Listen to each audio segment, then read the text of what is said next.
let yourself heal.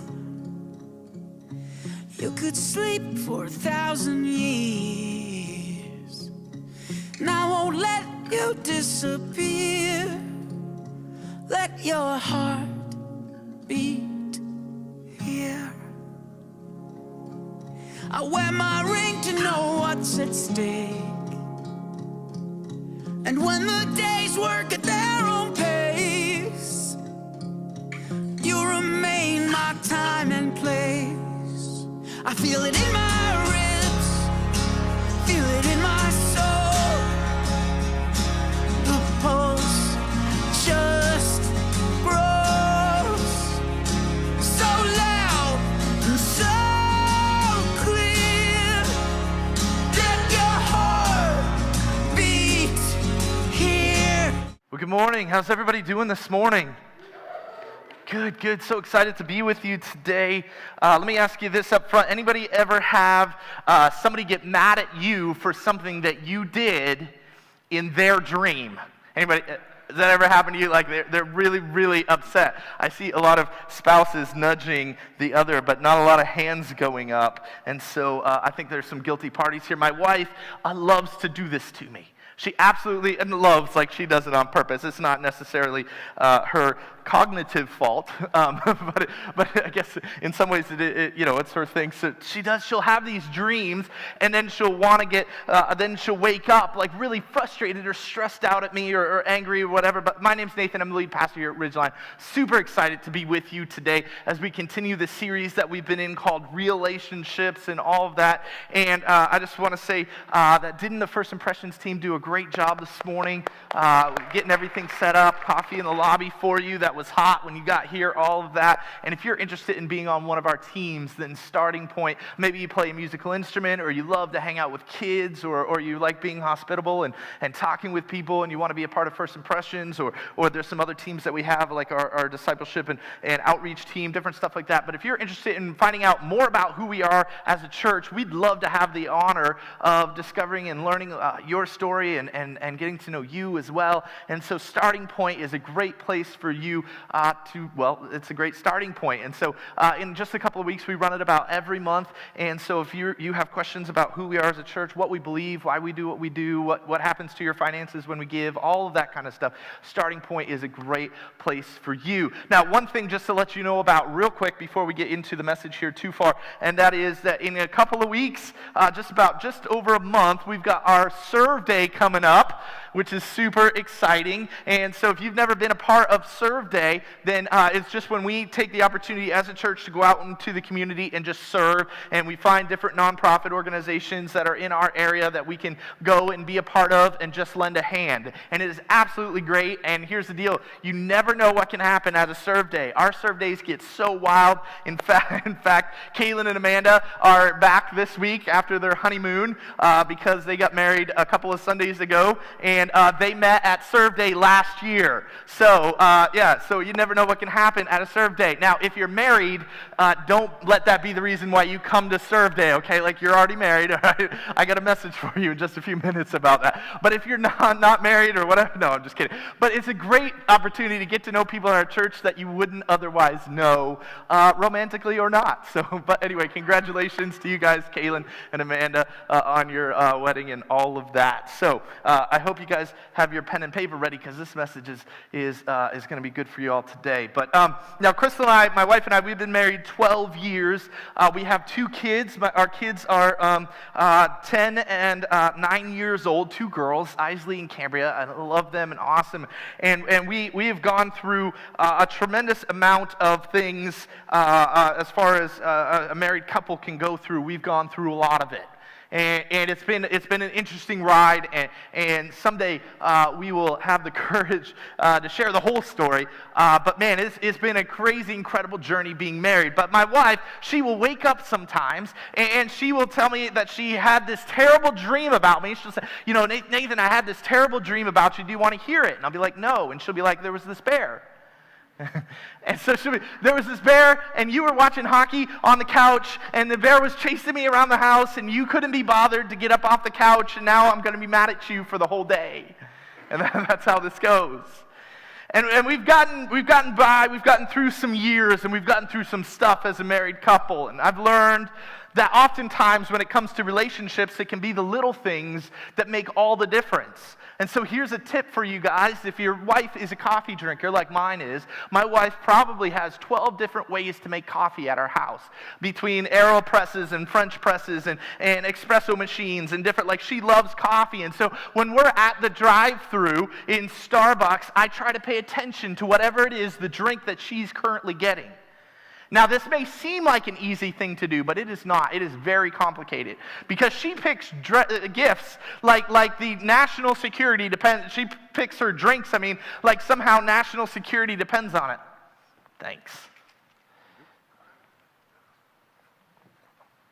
Yeah, and it's just this long process. So one time, when I first learned to start doing this, I was paying attention, and I didn't realize that I was going to need a pen and paper just to be able to keep up with her current drink, because we were in the drive-thru, and I asked her, because I was in the driver's seat at this point, and so I had, what do you want? And I have to tell the lady, and here's what she got. She got a tall, skinny, sugar-free, decaf soy vanilla latte, extra hot, whipped cream, double sleeve, no cup. How am I supposed to remember any of that? That sounds incredibly complicated. And so here's the deal with marriage, though, when it comes to all of the stuff that we deal with and that we go through, is that the biggest problem that I see oftentimes in marriage is that there's lack of purpose. There's this overall lack of purpose when it comes to marriage. We get married as if the whole point of marriage is to make us feel better. We get married for lots of different reasons. Maybe financially it makes sense. Maybe, the right person at the right time just kind of came along, and so it just made sense to go ahead and go for it. Maybe you got married because there was, before you were married, there was a kid that comes on the scene, and so you you feel like it's the honorable thing to do, and you get married. And I'm not knocking any of those reasons or think that, kind of in and of themselves, those things are bad, that you shouldn't do those things or whatever, you shouldn't get married for whatever reason. But I find a lot of times we miss the overall point of marriage. Paul tells us what the point of marriage is. And he tells us how husbands are supposed to love their wives, and how wives and husbands are supposed to treat each other. And he goes into this elaborate thing. And when he's talking about marriage, it sounds like that he's using the example of Christ and the church. He's using this example, it sounds like he's using this example of Christ and the church to help us understand what marriage is supposed to be like. But in fact, that's not the case. He's using the example of marriage to help us understand Christ in the church, not the other way around. And so here's where he talks about Ephesians chapter 5. And here's what it says. He says, "For we are members of his body, and for this reason a man will leave his father and mother and be united to his wife, and the two will become one flesh. And this is a profound mystery." So Paul is explaining this whole thing about husbands love your wives and wives love your husbands, and the mutual submission and the respect and all of that goes on. He's explaining all of that, and he brings it to this kind of this point that we oftentimes see in weddings. We see Ephesians 5 read in weddings all the time. "For this reason a man will leave his father and mother and be united to his wife, and the two will become one flesh. And this is a profound mystery." And then here's how Paul ends this portion of Scripture. He says, "But I am talking about Christ and the church." He says, what am I really talking about? I'm not really talking about marriage here. I'm not giving you the example of Christ and the church so you can better understand your marriage. I'm giving you the example of marriage so you can better understand Christ and the church. You see, the point of our marriage is to be an example of Christ's love for the church. The point of our marriage is to be an example of the love of God for our kids, for our families, for our friends, and for the world around us. And if you're not married, knowing this will help you be better prepared for when you are married or if you get married. And if it feels like that your relationship somehow lacks purpose, Knowing this will make all the difference in your marriage. But I don't want to just tell you this and then expect you to just, all of a sudden for your marriage to be just, now that we know this, everything's fixed, right? No. So today I want to give you some really practical things that you can do in your marriage to help you. And so I want to talk about some challenges that it feels like that each relationship eventually faces or eventually deals with, and what you can do to stay in love with your spouse long term. All right? So we've all fallen in love. How many know that falling in love isn't normally the problem, right? Falling in love is fairly easy. Nobody knows that. All right, so falling in love, anybody? Any hands? All right, there we go. Falling in love is easy. Now, remember the first time you fall in love, and you maybe for someone you didn't know, like you're a kid, and you see somebody on TV, maybe you find them attractive, a celebrity or a famous person, an athlete, an actor, actress, or whatever, maybe a model, maybe a oddly good-looking pastor of yours. I don't know when you first fell in love, but whenever you fell in love for the first time, and you're going, like this is weird, but like you feel like you like. Remember your first crush, and so when you're a kid, like first crushes are super awkward, like it may be on a cousin or a parent, and like the small child always wants to hold dad's hand or always wants to hold mom's hand or whatever, and there's this kind of misplaced feelings and all of that psychology teaches us all about. But maybe your first crush was somebody in your family or somebody or a teacher or your best friend's sister or something like that, kind of awkward, but you can remember those feelings. And at one point in our life, we all wanted to believe that it is possible to fall in love, to stay in love, and to be in love forever. But most of us have probably never seen it really play out. Most of us have probably never really seen that play out. We have our grandparents, and you know what? They're sticking it out. They're together. But they're not happy. They feel like they deserve each other, and it's tough. And they're always arguing and fighting. Maybe your parents are divorced. And sure, they really loved each other at first, and maybe that's how you came about, and everything was great, but eventually they grew apart. Eventually things got tough. Eventually, dad started to drink too much, and maybe mom, somebody at work was paying too much attention to mom, and maybe there was an affair or something, and eventually it just feels like they fell out of love. And we all want to believe that we can stay in love forever. But probably most of us have never seen it successfully done.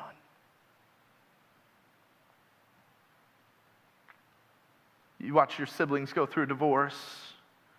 Your own current relationship is not going the way that you had hoped. And you begin to ask this question, and that's this.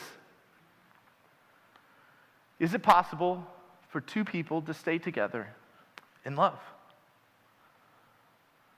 And we ask this question because it is much easier to fall in love than it is to stay in love, isn't it? It's significantly easier to fall in love. In fact, the only requirement for falling in love, what is it? Falling in love requires a pulse. That's how easy it is to fall in love.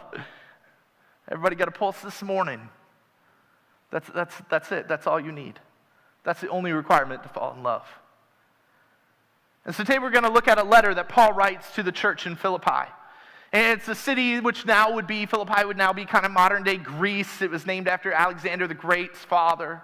And in this letter, Paul shows the Philippian church the template Jesus used to love.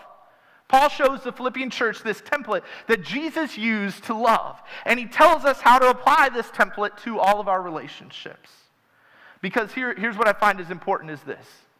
That falling in love requires a pulse, but staying in love requires a plan. So let's look at Philippians chapter 2 together. If you have your Bibles, feel free to turn there. If you don't, there's some great apps for that. I like the YouVersion app. A lot of us, we use that.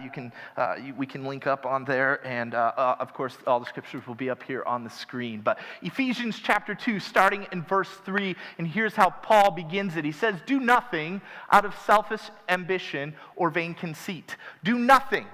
Do nothing out of selfish ambition or vain conceit. In other words, he says, don't do anything motivated by selfish ambition or vain conceit. And then he continues and he says or vain conceit. Rather, in humility, value others above yourselves. In humility, value others above yourself. Now, we've all been in a situation where we're not the most important person in the room, right? You go to a wedding and you're not the bride, right? You kind of going like, I'm just here as a guest. Whatever the bride wants, whatever the bride and groom need, whatever, like I'm just honored to be here, just glad to be here. And you go and you're at a wedding or you're at a banquet, you're not the guest of honor, you're not the most important person in the room that night. Or you know that you're just not that person. But Paul is saying more than just at an event, or more than just at a wedding, or more than just at, when somebody is being honored and it's not you, not just in those times, but in all times. After the wedding is over, after the banquet's over, you don't just go back to normal. Treat the person as more valuable than you are. All the time. So how do you treat your most valuable possession? For some of you, you're going like, what does that even look like? How do you treat your most valuable possessions? For some of you, you've got safes, or you've got trophy cases, or you keep these things out of the reach of the kids, or you keep maybe your nice car in a climate-controlled garage, or you keep your stuff very well, and you don't let anybody mistreat it, you don't let anybody misuse it, you're very careful with how it's touched and how it's handled. And if you are married, and especially if you've been married for a long time, my guess is that some of you are saying, now Nathan, you haven't met my husband. He doesn't deserve to be treated like that. Or Nathan, you haven't met my wife. She does not deserve to be treated. She is just constantly, and they don't deserve to be treated as well as I treat my car. They don't deserve to be treated as well as I treat my diamond rings. Or they don't deserve to be treated as well as I treat my whatever it is. And here's what I want you to do with that excuse. I want you to hold on to it for just a few more minutes, because in a little bit I'm going to blow it out of the water, okay? Everybody good? But treat them with a sense of awe, Paul's saying. Treat them with a sense of awe. Like you did at the beginning of your relationship, most likely. Like you would if they were a famous person. I remember several years ago when I was, it would have been probably 25 plus years ago. I was, 10, maybe a little bit older. And I remember I was brought up in Canada. I was brought up in Eastern Canada. My parents were missionaries, YWAM, and we lived in the Caribbean and different places, and that's how we ended up in the States. But I remember several years ago being back home in New Brunswick, Canada, and there was a death of one of our provincial leaders. And so one of our provincial leaders would be like similar maybe to the governor dying or something like that here in the States. And so there was a death. And I remember the Prime Minister of Canada was going to be attending this funeral. And I believe it was, his name was Brian Mulroney at the time. And I remember my dad, this was right in our hometown, right where we were at. We just happened to be living in this area because we were there for a short time before we went back on the mission field. But we happened to be right there in the same city where this funeral was going to be. And all of the, provincial leadership and political leaders and the Prime Minister himself, Brian Mulroney, was going to be at this funeral. And it was going to be awesome. And so my dad got me and my sisters, and we knew where the church was we knew because we knew the city, and so we were there. And so my dad got us, and we went and we stood on the street at what was the most likely route for the Prime Minister's motorcade to be passing by. And I remember standing there on the side of the road when it looked like all of a sudden here comes the limousines, and the limousine passes by us, and we reached out and we waved to Prime Minister Brian Mulroney, and he stops the motorcade and he rolls down his window, and I say, "Hello, Prime Minister Brian Mulroney, it's so great to meet you." And he says, "Hi, Nathan." No, he didn't say that. He doesn't know me. He doesn't know who I am. He doesn't know anything about me. But how did I treat him? Somebody that I didn't know. With honor and respect. In fact, we got up early that day just to get a glimpse of him. Just to kind of be at the path that he might be walking by or driving by. And here's what's crazy. Here's what I notice that a lot of people do in their relationships. If someone that you have awe for, that you have respect for is talking, do you interrupt them? Are you constantly if the President of the United States was coming to talk to you, would you constantly interrupt him? Would you do that? Would you you're chewing your gum too loud. You're chewing your gum too loud. Would you do that? Would you try to clarify all of their stories? You're slouching. No, it was 4, not 5. No, it was red, not blue. No, it was Isley, our oldest daughter, not our youngest daughter, Cambria. No, it was spring, not summer. Would you constantly be interrupting them? You wouldn't do that. He continues in verse 4. Not looking to your own interests, but each of you to the interests of others. Paul says, how do you stay in love? Be interested in what the other person is interested in. Be interested in what the other person is interested in.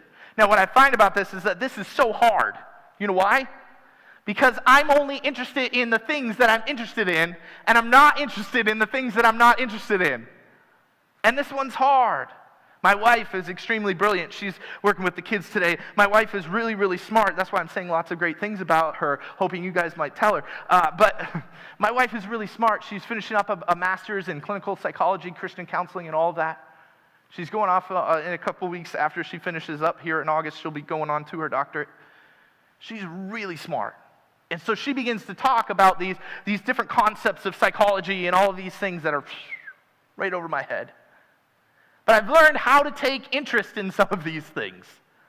I've learned how to do it. It don't naturally interest me. I'm not naturally interested in clinical psychology. And she'll ask me, when she first started talking about all of this, she would ask me, are you hearing what I'm saying? And I'd be like, I'm hearing it. But that's about it. That's where it stops for me. But learning to be proactively interested in the things that are interesting to your partner or your spouse is one of the ways that you can build a more solid foundation for your relationships. So ask yourself this: what in the relationship is not my thing? What in the relationship is not my thing? And how can I make that my thing? How do I make it my thing? Have you ever asked somebody what their spouse does for a living, and they kind of ramble for a few minutes, but they can't really tell you? What does your husband do? Well, he works in finance. I don't know. That's kind of his thing. But that's kind of her thing. And we say that as if that's good reason enough to not have any clue what your spouse does for a living. And I know some of you going, Nathan, isn't marriage supposed to be 50-50? No. 50-50 is a contract, not a relationship. Healthy relationships are 100-100. When it comes to marriage, 2 halves don't make a whole. Okay? Now, if you're single, you're saying, you know what, this kind of sounds hard. This sounds really difficult. Let me just let you in on a secret. Marriage is not mandatory. You don't have to. In fact, Jesus was teaching about marriage one time. And Jesus is teaching, and the disciples come to him after the teaching. He goes, man, that sounds really hard. Why would anybody get married? And Jesus doesn't backtrack at all and say, well, he kind of goes, meh. Why would you do that?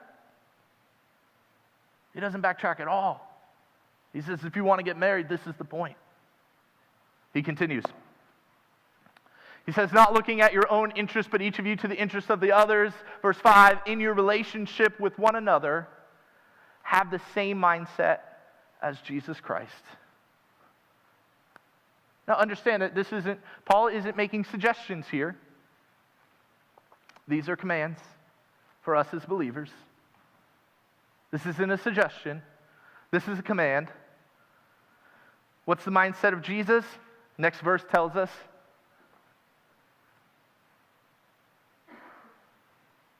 Same mindset as Christ.